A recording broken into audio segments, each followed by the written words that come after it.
I'm home. No. Bob the Brain finally becomes useful, and Eleven learns about her past in Chapter 5 of Season 2 of Stranger Things.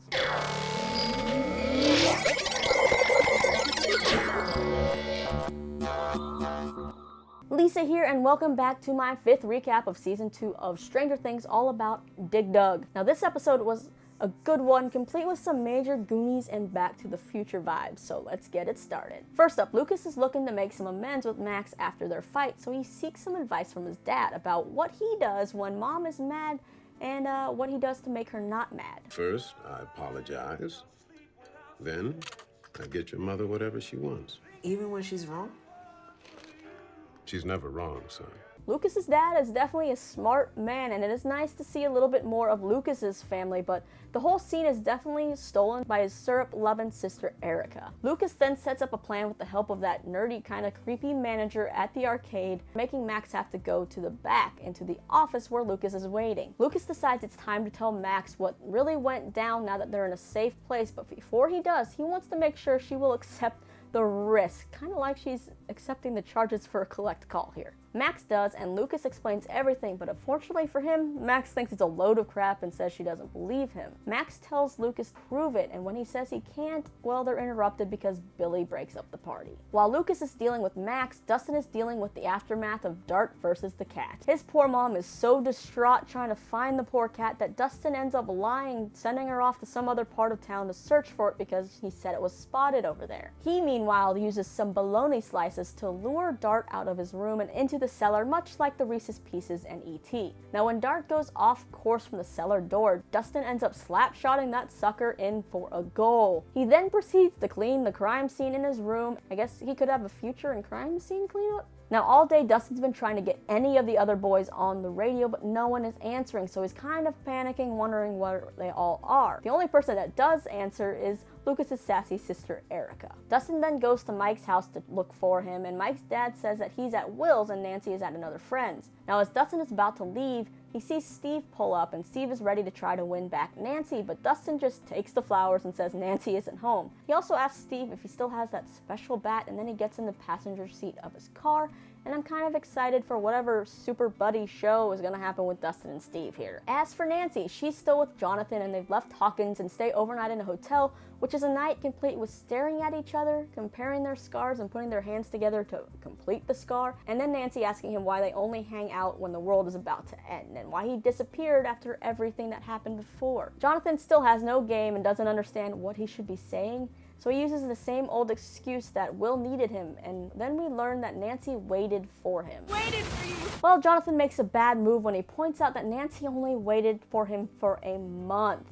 Yeah, bad move, dude, because then Nancy just turns her back and wants the lights off and they go to sleep. The two then make their way to Murray, that private investigator or journalist guy that we saw, and he shows them his board with his red strings about, trying to figure out what's going on in Hawkins. Nancy looks at that board and points out that Murray has the whole timeline wrong and that 11 is not a Russian spy, and then they play him the tape of Dr. Owens. Now it takes Murray a little bit of vodka and music to really process everything he's just learned, and he realizes that just like his drink, it's too much for the public to handle at once, so they have to water it down so that the public will latch onto it and believe it. So, for example, they need to blame Hawkins' lab for Barb's death by saying it was some kind of toxins or something that killed her rather than some other dimension.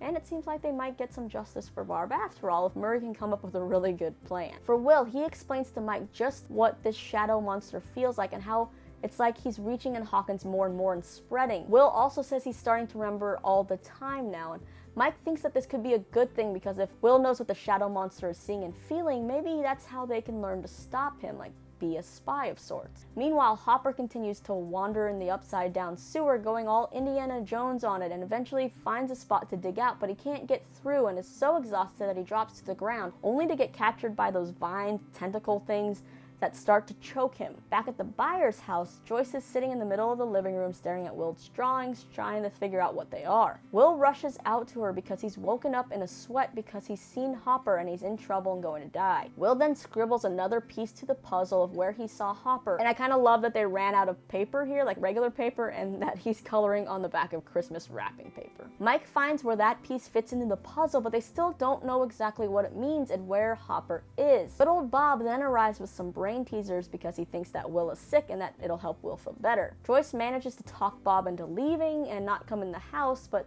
as he's going back to his car, he makes a Bob the Brain comment, which gives Joyce an idea. She brings him inside and shows him the drawing and asks for his help figuring it out as long as he doesn't ask them any questions. Bob ends up realizing that it's a map of Hawkins, but it's not the roads, so it has to be something else. But he does pinpoint pretty closely where he thinks whatever they're looking for is.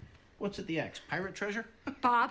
Nope, Bob, they're not looking for One-Eyed Willie's treasure here. They're actually looking for Hopper. So the four of them get in the car and drive around, and then we get to see Joyce driving the car through some hay bales and stuff, very much like Marty's Landing in Back to the Future. She finds the hole covered with the tentacles and vines, and she and Bob dig through and jump down, and Bob realizes that it's Will's map down there in those sewers. Thanks to a cigarette that Hopper dropped, they're able to find out which tunnel he's in, and they save him just in time for being choked out by those vines. Now Hopper and Joyce have a moment which definitely makes Bob feel a little awkward because there's totally chemistry between Hopper and Joyce. During this time, a bunch of vans from Hawkins' lab have arrived because they realized something funky was up with the soil. While they couldn't find any signs of contamination with their regular tests, they did realize that when the soil got heated up, it started to cyclone. Joyce, Hopper, and Bob end up getting escorted out of the sewers by the lab men, and of course, Indy Hopper can't leave behind his hat. As the lab men start to blowtorch the vines in the Upside Down, it squeals, and Will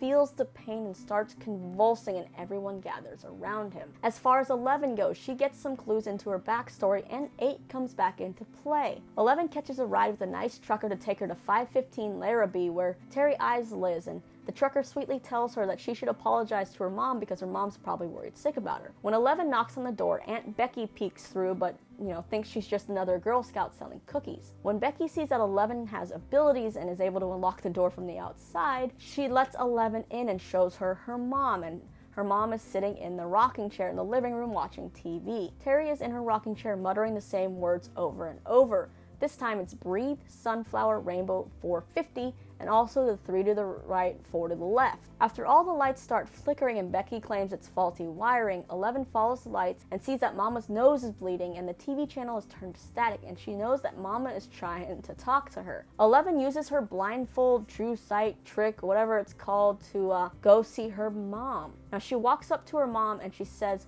home. And then her mom awakens and says no and grabs her, and we see these visions from the past start playing, which include Terry going into labor, then Brenner taking baby Jane from her, then Terry getting a gun from a safe, going to Hawkins to find baby Jane, and then Terry gets captured and Brenner gives her like 450 volts of electric shock therapy, sending her into her vegetative state. Now each of the words that Terry has been muttering correlates with part of that flashback. After those flashbacks are done, 11 then wakes up. Now to note here, in that flashback when Terry goes to the playroom and finds baby Jane, she is with another girl. Very much so, that girl looks like 8 as a child who we met at the top of the season. So 11 had a friend here, but does she remember that she had a friend? Alright, wrapping up episode 5. So Murray, Jonathan, and Nancy now have a plan to get justice for Barb, but here's the thing, will anyone actually buy it? Now Nancy said in an earlier episode that it seemed like everyone in Hawkins had already forgot about Barb, and so will their plan even resonate? As for 11, part of me isn't sure yet if we should be trusting Aunt Becky. I don't know, I feel like no one on this show can be trusted until proven otherwise, right? Also, for Will, it looks like if Owens wants to keep torching those vines in the Upside Down, that they're not going to be able to because it is somehow connected to Will through that shadow monster. Now, I'm a little confused though because the shadow monster was already inside of Will when we saw Dr. Owens show Nancy and Jonathan the Upside Down in the previous episode, and the guy took his torch to it, but Will didn't seem to feel anything, so is it only certain parts of the Upside Down that he can feel? We shall find out, but before moving on to the next episode, here's a few of my favorite lines and moments from this one, and most of those belong to Dustin and Erica. A room? We got those. You want a single or a double? Double. That's enough, Erica. Sorry.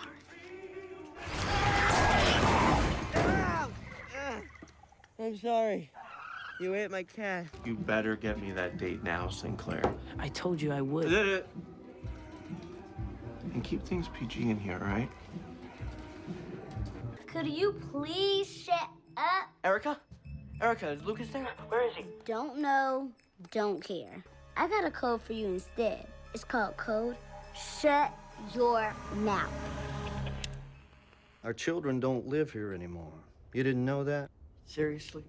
Am I done here? Alright, y'all, I'm gonna go head off, watch episode 6. You guys hit me up in the comments with all your thoughts and theories for this particular episode, and then watch more of my Stranger Things recaps and stuff right over here. I'll see you in a bit.